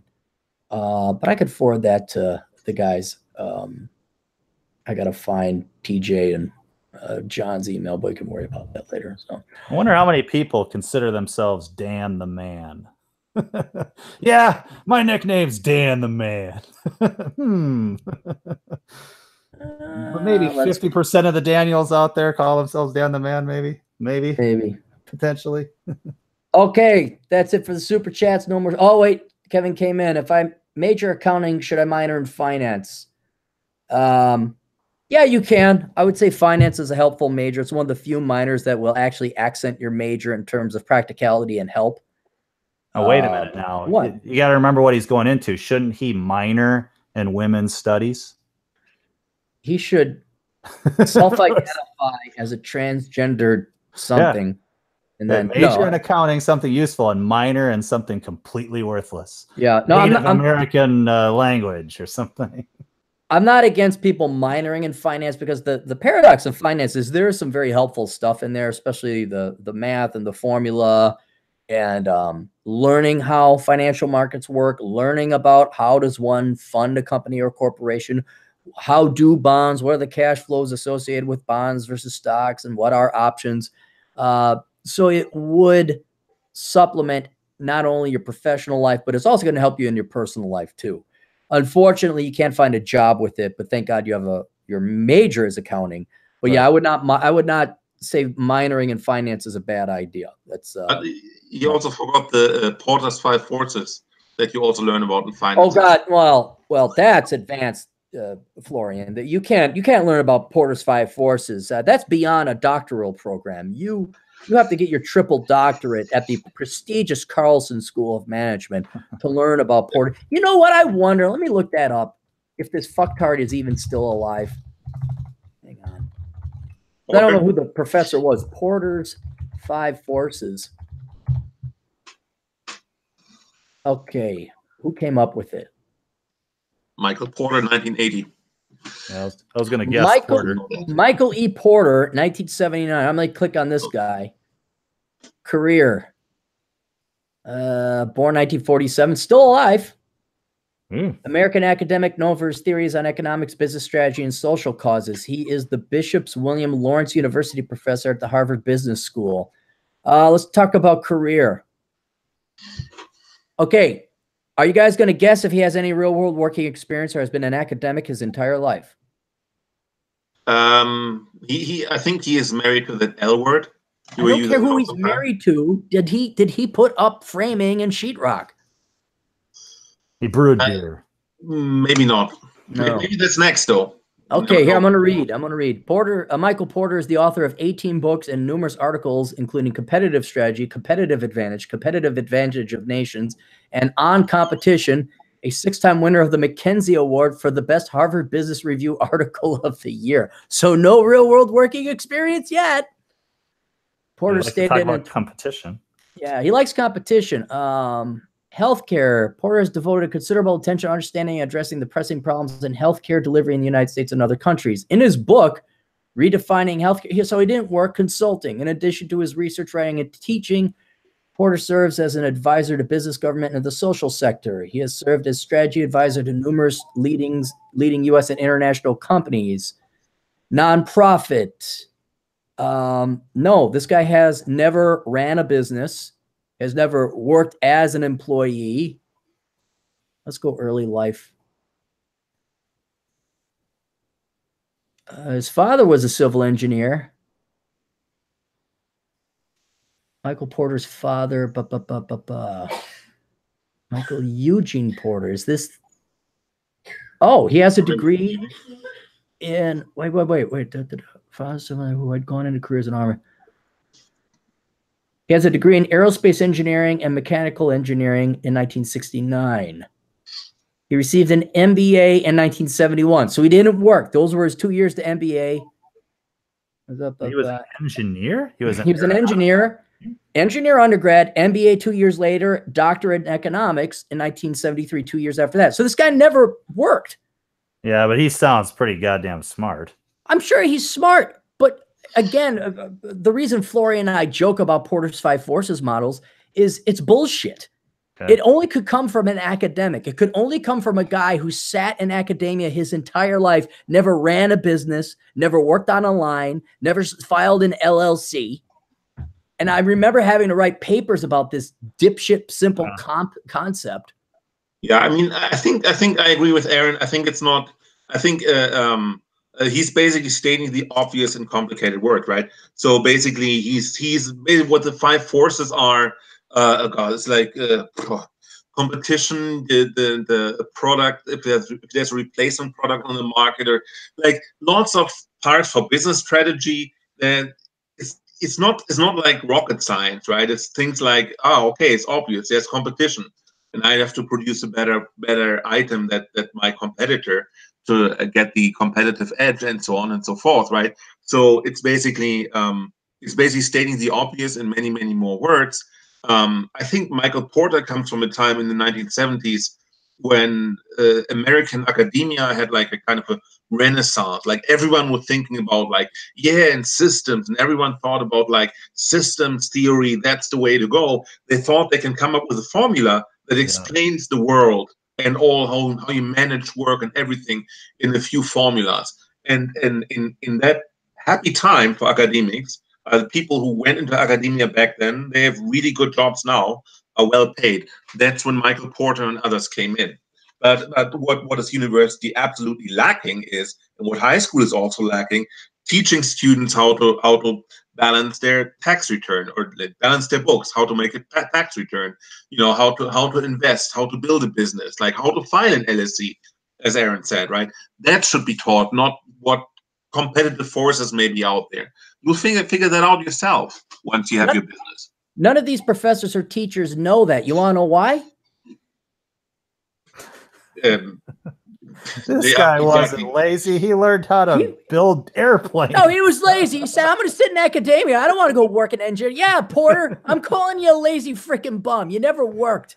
It wasn't rocket science, Florian. It was aeronautical engineering. Right, let me explain it this way. Let me explain Porter's 5 forces is only one of literally hundreds of these. What I hate about business in general as an academic study is arrows and geometric shapes. Okay. If you see any diagrams with arrows and geometric shapes, squares, circles, kind of a project management thing. Oh, here's a decision node, and we represent that by a triangle. Suck my dick, you fucking PMI Institute pussy. That's where it's bullshit. That's where it's not formula. It's not code. It's not Newtonian physics. It's simple logic. Well, you see, this flows over here, and then this thing represents that, and then it goes over there. It's like, well, okay, so that's simple. Oh, but we need to write a 5-page paper about fuck you. So here you look at Porter's 5 forces model. It's even worse. It's basically assessing your competitors. Yeah. So you look at the bargaining power of suppliers, bargaining power of buyers. So that's pricing and costs, which would be intuitively already established. That's something you're going to have to address anyway, no matter what. Threat of substitutes, threat of new entrants. Well, really, no. I mean, a SWOT analysis: strengths, weaknesses, opportunities, and threats. That's all this is. That's all it is. Right. Yes, But you got to pay $1,000 to learn about it, because you guys wouldn't be able to figure this commonsensical shit out without Eugene fucking Porter. Because we're lazy. They can't figure it out themselves because they're lazy. We're lazy. And can we wrap it up here, Kat? Yeah, let's wrap it up. That's it for the Clarity podcast. Florian, I want to thank you for coming on. I appreciate having you come on. Thanks for having me. DT, thank you. Where can I find you guys? Where, if people want to check you guys out? Go ahead, Florian. You can. I mean, at the moment, I'm most active on Twitter. If you go to my handle at FLULRICH, you can interact with me. And you also co-host Chapin's show occasionally, correct? Yes, exactly. Exactly. It's on every Sunday. We have a live cast with Bernard Chapin. Awesome. DT? Haven't done anything yet because of the 40-hour work week, but happynihilist.net is where things allegedly will happen at some point in the future that's not determined yet. When DT gets fired for sexual harassment or diversity harassment or something like that. Right. Diversity harassment, yeah. I don't know. He'll piss off somebody. It'll happen. It'll happen. Thanks for the thanks for the encouragement. All right. I'm just, things can still get much crazier than they are right now. Oh, absolutely. Absolutely. All right. We'll see you guys later. Toodles. Toodles.